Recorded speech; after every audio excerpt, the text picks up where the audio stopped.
अगर introduction part को cut कर देते हैं और मुझे लगता है कि मैं चाहता हूँ कि आपको बातचीत इंट्रोड्यूस में करना थोड़ा इट्स अ समय मिल फैन। जाएगा तो।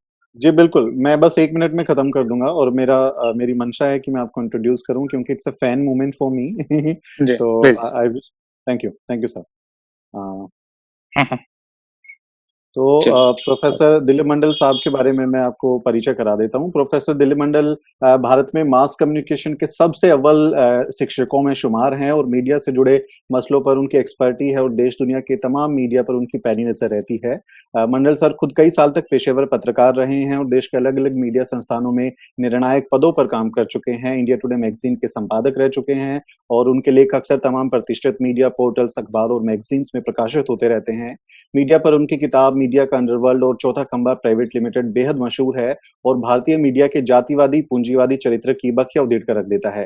Professor Dilip Mandal editors guild के भी सदस्य हैं और साथ ही साल 2020 में उन्हें दुनिया के प्रतिष्ठित विश्वविद्यालय हार्वर्ड यूनिवर्सिटी में बतौर वक्ता बुलाया गया था, जहां उन्होंने कास्ट इन मीडिया विषय पर अपनी बात रखी। प्रोफेसर मंडल एक विचारक और लेखक होने के साथ साथ सोशल मीडिया इन्फ्लुएंसर भी हैं। फेसबुक और ट्विटर पर उनके लाखों फॉलोअर्स हैं और उनके एक ट्वीट करने भर से जातिवादी, महिला विरोधी और दूषित मानसिकता के लोगों की हालत खराब हो जाती है। इसके अलावा प्रोफेसर मंडल बहुजन समाज के यूजर से भेदभाव करने वाली ट्विटर वेरिफिकेशन पॉलिसी के भी मुखर विरोधी हैं और इसके लिए वो अक्सर कैंपेन चलाते रहते हैं। बहुजन मसलों पर हमेशा मुखर रहने वाले मंडल साहब की उपस्थिति ने हमारे इस बहुजन यूट्यूबर्स मीट की शान और भी बढ़ा दी है। और सर मैं इस यूट्यूबर्स मीट के बहुजन यूट्यूबर्स के सबसे बड़े जमावड़े में आपका बहुत स्वागत करता हूं और चाहता हूं कि आप अपने विषय पर सर अपनी बात रखें। सर अगर आप वीडियो ऑन कर पाएं तो हम आपका चेहरा देखकर और खुश होंगे सर। ठीक है, मैं कोशिश करता हूँ। एक मिनट, बैंडविड्थ का थोड़ा इशू है। जी एक बार नहीं होगा तो फिर ऑडियो पे सर आपसे बात करेंगे।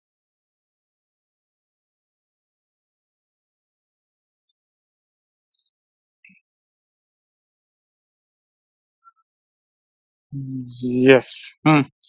तो बहुत बहुत शुक्रिया। एक तो जितने हमारे यूट्यूबर्स इस प्रोग्राम में जुड़े हुए हैं उन सबको सबसे पहले तो सप्रेम जय भीम। आप लोगों का इस तरह से एकजुट होना ही अपने आप में एक भारतीय मास कम्युनिकेशन के हिसाब से एक क्रांतिकारी घटना है।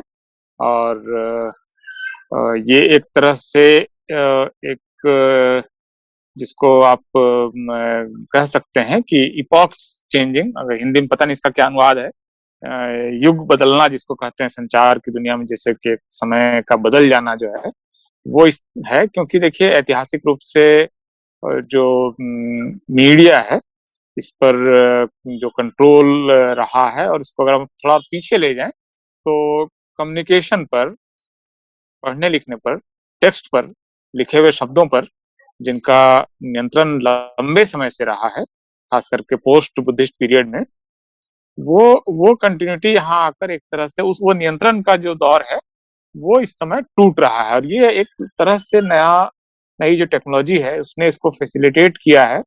वरना अगर आप देखेंगे तो जिस समय ज्योतिबा फुले साहब, महात्मा ज्योतिबा फुले भी कोशिश कर रहे थे कि अपना पब्लिकेशन शुरू किया जाए, उन्होंने उसके लिए कई सारे मतलब अपने पब्लिकेशंस शुरू भी किए, किताबें छपवाई, दीनबंधु नाम का उनका अपना अखबार भी आया। आगे चलकर यही ट्रेडिशन आपको बाबा साहब शुरू करते हैं, जिसमें मूक नायक को शुरू करते हैं, जिसके 100 साल अभी पूरे हो रहे हैं। तो और उसके बाद उनके 4 पब्लिकेशंस और आते हैं। तो एक प्रोजेक्ट तो जरूर है लगातार कि अपना मीडिया होना चाहिए। पेरियार साहब भी अपना अपना जैसे उन्होंने भी रिवोल्ट नाम का अपना प्रेस चलाया। बाबा साहब का तो आप जानते ही हैं कि जनता, क्षमता, फिर आपको लास्ट में प्रबुद्ध भारत, तो 5 अलग अलग पब्लिकेशन उन्होंने चलाया। तो ये हम लोग उसी ऐतिहासिक प्रोजेक्ट के पार्ट हैं। हम अचानक से आज 2021 की आज की तारीख में हम आसमान से नहीं टपके हैं जहां पर हम ये यूट्यूबर्स मीट कर रहे हैं। ये महात्मा फुले, बाबा साहब और पेरियार के उसी ट्रेडिशन को आप पढ़ा रहे हैं। तो आप सबका ये एक ग्लोरियस पास्ट की को आप आगे कंटिन्यूटी में ले जा रहे हैं। तो ये गौरव मुझे लगता है कि हम सबके अंदर होना चाहिए कि हम एक बड़ा प्रोजेक्ट जो है उस महान प्रोजेक्ट के साथ जुड़े हुए हैं, जिसमें कि किसी समय में महात्मा फुले, पेरियार और बाबा साहब और उसके बाद भी रामस्वरूप वर्मा से लेके सारे लोगों ने अपना मीडिया हमेशा लाने की कोशिश की, लाए भी। अब का समय सिर्फ इसलिए महत्वपूर्ण है क्योंकि टेक्नोलॉजी हमें थोड़ा ज्यादा फैसिलिटेट कर रही है ज्यादा लोगों तक पहुंचने की। अगर आप देखें कि जो महात्मा फुले का पब्लिकेशन था, वो उस समय के बाकी पब्लिकेशन के मुकाबले वो इन टर्म्स ऑफ सर्कुलेशन बहुत ज्यादा नहीं था। इवन बाबा साहब का कोई भी पब्लिकेशन उस तरह से उस समय जो का जो मेन स्ट्रीम प्रेस था, उतना उस सर्कुलेशन के लेवल को कभी अचीव नहीं किया। 2000-3000 और इस तरह से ही बल्कि उनकी शुरुआत रही, और फाइनेंशियल क्राइसिस से भी वो गुजरते रहे, इसलिए उनको बार बार अपनी पब्लिकेशंस बंद भी करने पड़े।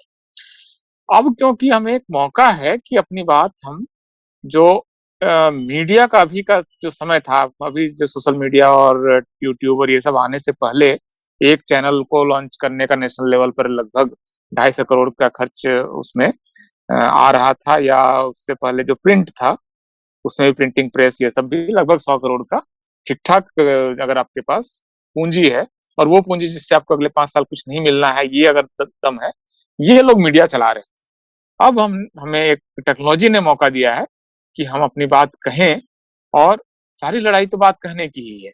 अगर बात कहने का महत्व नहीं होता तो मनुस्मृति का एक बहुत बड़ा हिस्सा इस बात के लिए डेडिकेट नहीं होता कि कैसे पढ़ने नहीं देना है, कैसे लिखने नहीं देना है, क्या टेक्स्ट किसके पास नहीं जाना चाहिए, ज्ञान किसके पास नहीं जाना चाहिए, ज्ञान कौन देगा कौन लेगा। इस पर जब इतना ज्यादा उन्होंने अगर फोकस किया, तो इसका मतलब बोलना और अपनी बात लोगों तक पहुंचाना बहुत महत्वपूर्ण है। तो ये एंटी कास्ट स्ट्रगल का, इंडियन सोसाइटी को डेमोक्रेटिक बनाने के स्ट्रगल का भी एक बहुत बड़ा हिस्सा है कि हम अपनी बात बोलें। और आज हमारे पास ये सुविधा है कि हम बहुत छोटी सी पूंजी के साथ, मतलब मुझे लगता है कि एक थ्योरेटिकली हम ये भी कह सकते हैं कि अगर किसी के पास फोन अपना है तो लगभग कोई खर्च किए बगैर वो यूट्यूब चैनल और अपना यूट्यूब फेसबुक वीडियो और ये सब वो बना सकता है, और कंटेंट अगर ऐसा है तो वो लाखों लोगों तक पहुंच सकता है। थ्योरेटिकली एटलीस्ट ये पॉसिबल। तो ये तो एक तरह से बैकड्रॉप है जहां पर हम लोग हैं आज 2021 में जहां पर है। अब ये जरूर है कि जो ये ट्रेडिशनल मीडिया है, इसने जो इसको अल्टरनेट मीडिया अगर बोलते हैं लोग डिजिटल मीडिया को, तो इसमें भी जो बड़ा स्पेस है वो ट्रेडिशनल मीडिया ने ऑलरेडी ले लिया है। मतलब इस समय अगर total media space, digital media space को आप 100 माने, तो इसमें भी 80 से 90% स्पेस ऑलरेडी उन्हीं टाइम्स ऑफ इंडिया, उसी एनडीटीवी, उन्हीं आज तक और उनके पास ये स्पेस जा चुका है। और उसके जो जर्नलिस्ट और उनके एडिटर्स हैं वो भी काफी बड़े हो चुके हैं। जैसे कि अब आपको राजदीप सरदेसाई के 90 लाख फॉलोअर्स हैं। तो अब ये जो एक इस क्रिटिकल मास तक हमारे लोगों को पहुंचने में भी बहुत लंबा समय लगना है। तो ये एक लड़ाई है, लंबी लड़ाई है, और अल्टीमेटली इसको इसी एहसास के साथ लड़ा जा सकता है कि हम क्योंकि सत्य न्याय के पक्ष में हैं, तो हमको ये लड़ाई जीतनी चाहिए। अपने आप को नहीं जीतता है। ये कोई कहता है कि सत्य की जीत होती है तो झूठ कहता है। दरअसल सच को जिताना पड़ता है, वरना ज्यादातर केसेस में हम देख रहे हैं, अपने आसपास के अनुभव हमें बता रहे हैं कि ज्यादातर केसेस में हम झूठ को, अन्याय को जीतते हुए देख सकते हैं अपने आसपास के इन्वायरमेंट में। तो अभी अगर जहां पर हम हैं, जहां पर जिस डिजिटल स्पेस की हम बात कर रहे हैं, इसको अगर हमें अपना स्पेस बड़ा करना है, तो इसके लिए बहुत जरूरी है कि हम यूनिक अपना जो कंटेंट है वो तो डालें ही, कुछ जो ऐसा कंटेंट भी साथ में क्या डालकर हम देख सकते हैं जो कि सीधे सीधे एंटी कास्ट स्ट्रगल से जुड़ा हुआ नहीं है। कोई फिल्म का रिव्यू, कोई खेल की कोई ऐसी खबर जो otherwise main stream media generally ignore कर रहा है, और इसके लिए हमारे पास स्पेस क्रिएट वो कर दे रहा है। तो वो सारे स्पेसेस हमको लगता है कि हमारे हो सकते हैं।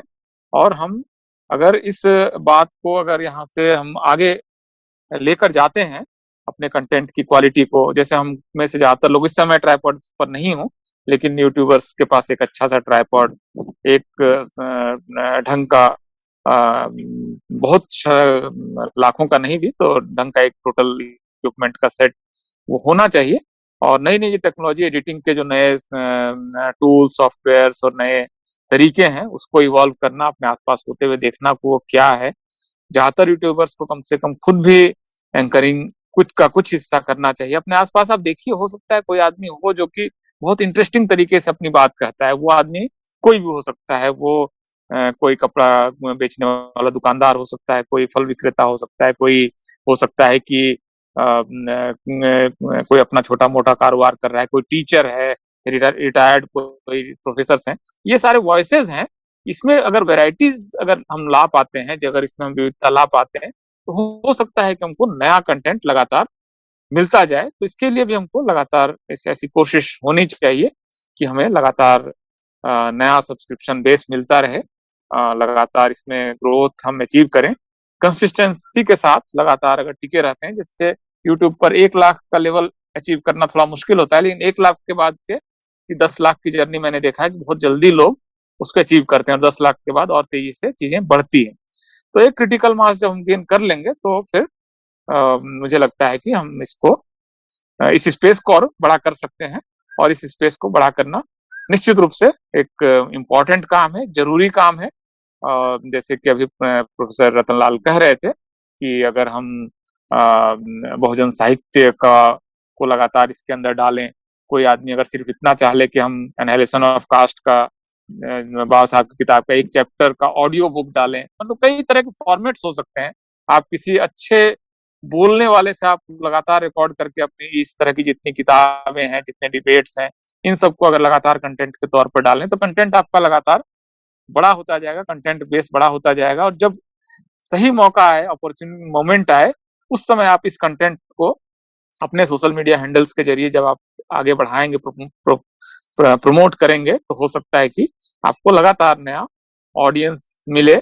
और इसके टूल्स होते हैं, जैसे प्रधानमंत्री ने कोई बात कही आज, प्रधानमंत्री ने जो बात कही उस पर आपके पास कोई अच्छा वीडियो है तो उसको आप कमेंट सेक्शन में लगाइए, तो हो सकता है कि आपको कुछ नया नया ऑडियंस मिले। कुछ हो सकता है उसमें कुछ लोग, 10 लोग ही हो सकता है कि आपके सब्सक्राइबर बने। इस तरह के छोटे छोटे टूल्स हैं जिसमें लगातार अगर हम काम करते हैं, कंसिस्टेंसी बहुत जरूरी है कि आप निरंतर इस काम को करें। अपने आसपास कोई बच्चा देखें, हो सकता है कि 15-20 साल का जो बच्चा है वो आपको आपके पोस्ट को इन ऐसी जगहों पर जाके लगातार 2 घंटे में किसी दिन बैठ के लगातार पोस्ट कराए।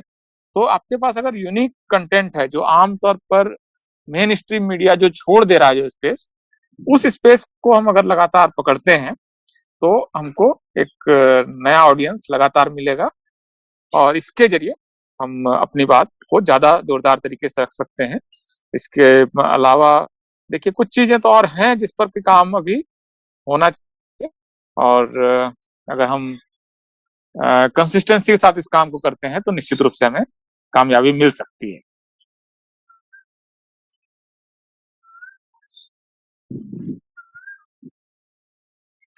फिलहाल मुझे अभी इतना ही कहना है। मुझे लगता है जी, कि मुझे जी पता सर। नहीं कि ऑडियो ठीक ठाक पहुंचा या नहीं पहुंचा नहीं, है। ऑडियो ठीक है सर, बिल्कुल परफेक्ट ऑडियो है और बहुत ही मज़ा हाँ, आया आपको सुनना।